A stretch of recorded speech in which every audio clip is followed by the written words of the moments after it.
Seigneur, merci pour ta parole que tu nous adresses ce matin. Dispose nos cœurs et remplis ta parole de ton onction.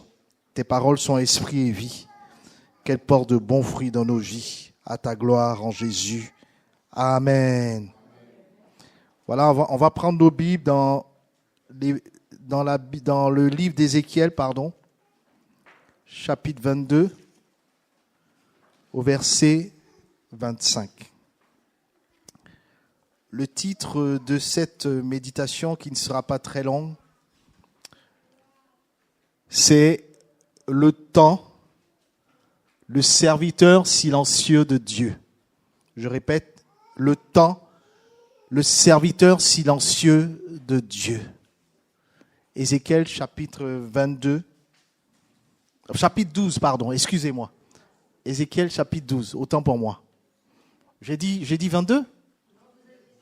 J'avais dit 12, oui, d'accord. Bon, on est ensemble, hein. On est ensemble, on partage la faute ensemble. À Dieu soit la gloire, c'est lui qui est parfait, il ne se trompe jamais. Ézéchiel chapitre 12, verset 25. C'est Dieu qui parle à travers la bouche de son prophète Ézéchiel. Car moi, l'Éternel, je parlerai. Ce que je dirai s'accomplira et ne sera plus différé. Oui, de vos jours, famille de rebelles, je prononcerai une parole et je l'accomplirai, dit le Seigneur, l'Éternel. Bien-aimés de Dieu, il existe un silence qui fait plus mal que les larmes. C'est le silence de Dieu. Il y a des prières parfois qui ne semblent jamais recevoir de réponse. Il y a des promesses, peut-être dans notre entendement, qui vieillissent. Des prophéties qui prennent la poussière. Des rêves qui paraissent mourir lentement. Et le pire n'est pas d'attendre. Le pire est de commencer à croire que Dieu ne fera plus ce qu'il a promis. C'est exactement ce qui est arrivé au peuple d'Israël. Le temps passait, les années s'écoulaient, les Babyloniens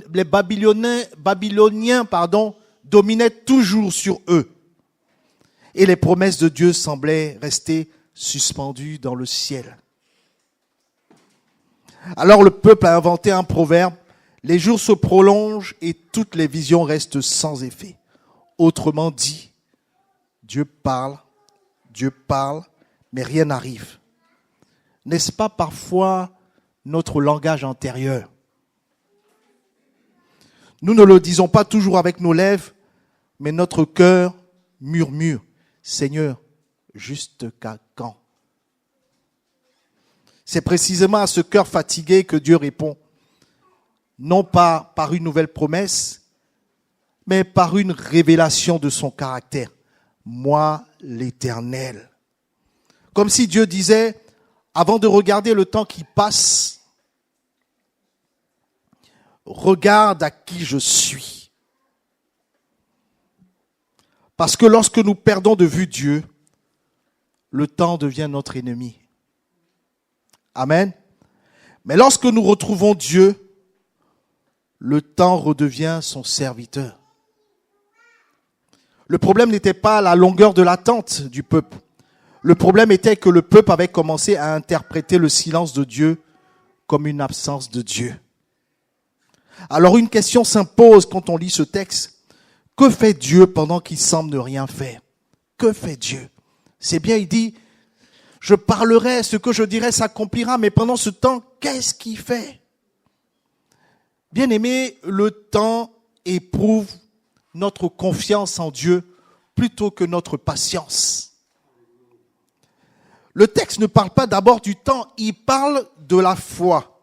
Le temps révèle toujours ce que nous croyons réellement de Dieu. Il est facile de croire lorsque les réponses arrivent rapidement. Mais lorsque Dieu garde le silence, qu'est-ce qui reste de notre foi? Joseph reçoit une parole réelle de Dieu. Ensuite, plus rien. Pendant 13 ans, aucun nouveau rêve, aucune nouvelle révélation, seulement le silence, sa souffrance, sa frustration, sa confusion. Mais qu'est-ce que Dieu faisait? Dieu travaillait. Amen. Le silence de Dieu n'était pas son absence, c'était sa méthode. Et il n'a pas changé. Il n'a pas changé. Pour ceux qui connaissent le jardinage, et même pour les agriculteurs et ceux qui en ont fréquenté, une graine enterrée semble morte. Pourtant, toute sa croissance est invisible. On ne sait pas ce qui se passe.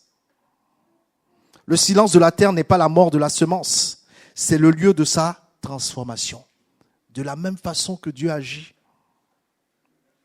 Le silence de Dieu est souvent la pièce où mûrissent ses plus grands miracles. Pendant que Joseph était en train de souffrir dans le puits, en esclavage, Dieu le préparait où? Dans son cœur. Raison pour laquelle il est important de comprendre que Dieu ne travaille pas simplement autour de nous, dans notre environnement pour le changer. Il travaille où? Il travaille d'abord en nous. Amen. C'est pour cette raison que parfois on demande à Dieu, on a l'impression que Dieu tarde. Dieu travaille en nous. Il a dû travailler en Joseph. Il a dû travailler en David. Il a dû travailler dans le cœur de tous ceux qui marchent avec lui. Et c'est le même. Lorsqu'il dit à Paul, ma grâce te suffit. Qu'est-ce que Dieu fait? Il continue de travailler dans le cœur de Paul. Amen. Est-ce que quelqu'un me comprend ce matin? Il faut bien entendre le silence. Je marche avec un Dieu qui se révèle dans sa parole. Il dit, car moi, l'Éternel, je parlerai, ce que je dirai s'accomplira. Peu importe le temps, ça s'accomplira. Amen. Donc le temps transforme le cœur de l'homme avant de changer ses circonstances. Parfois, nous voulons que Dieu change notre situation et c'est légitime. Mais Dieu veut d'abord changer notre cœur. Joseph, dans le parcours qu'il a eu, il devait apprendre le pardon. Le pardon vis-à-vis de sa famille qu'il a abandonnée, de sa famille qu'il a jetée dans le puits, de sa famille qui ne l'a pas aimé, qui l'a jalousé. Joseph devait l'apprendre à travers ces temps. David devait apprendre l'humilité.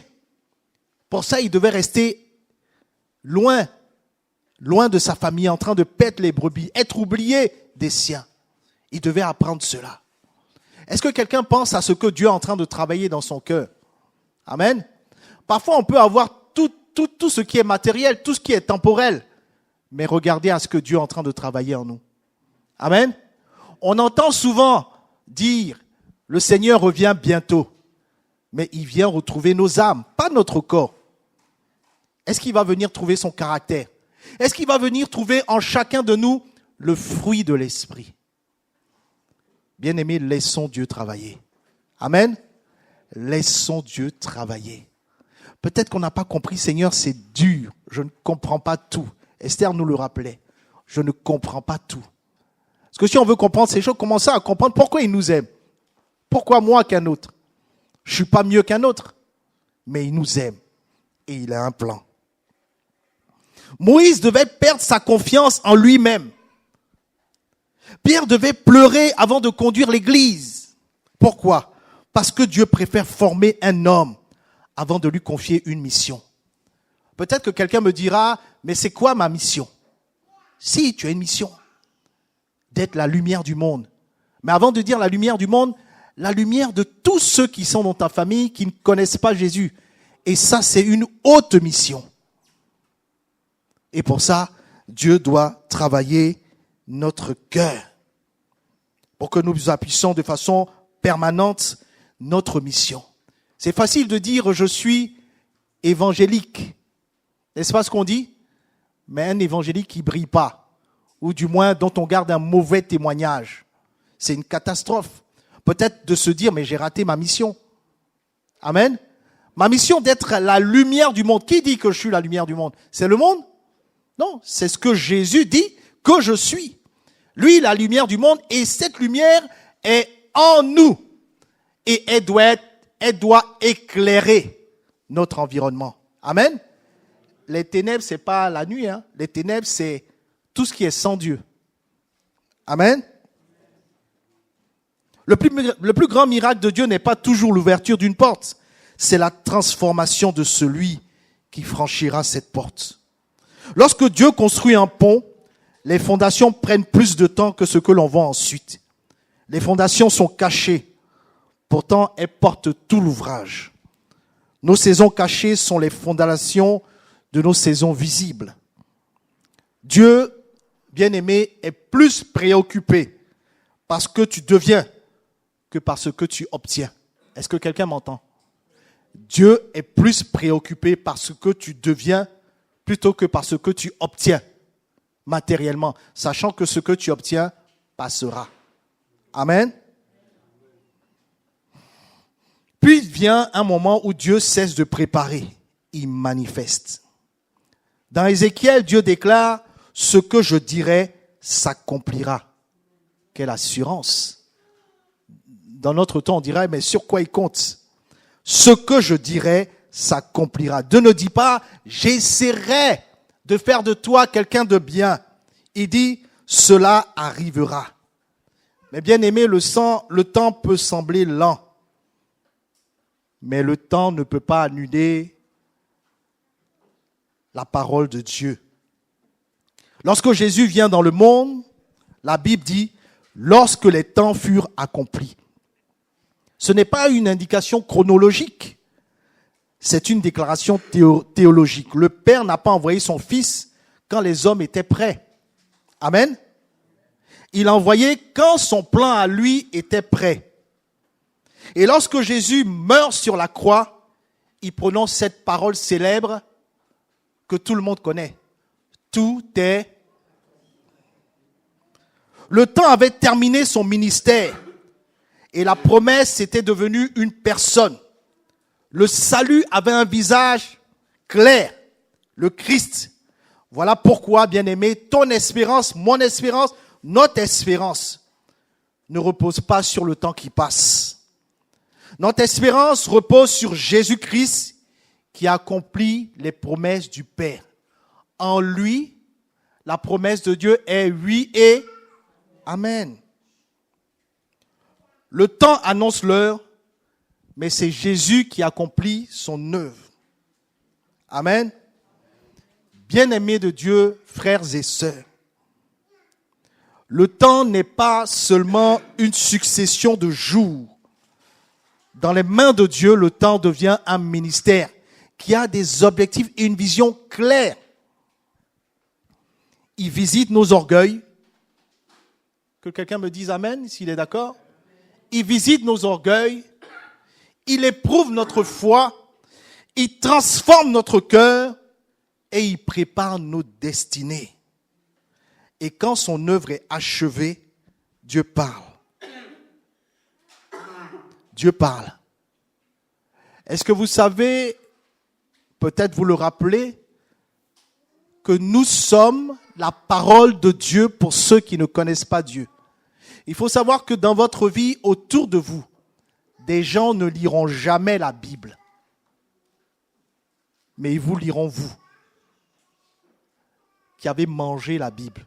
Amen. Qui vivez la Bible. Et c'est ce que Dieu vise. Amen.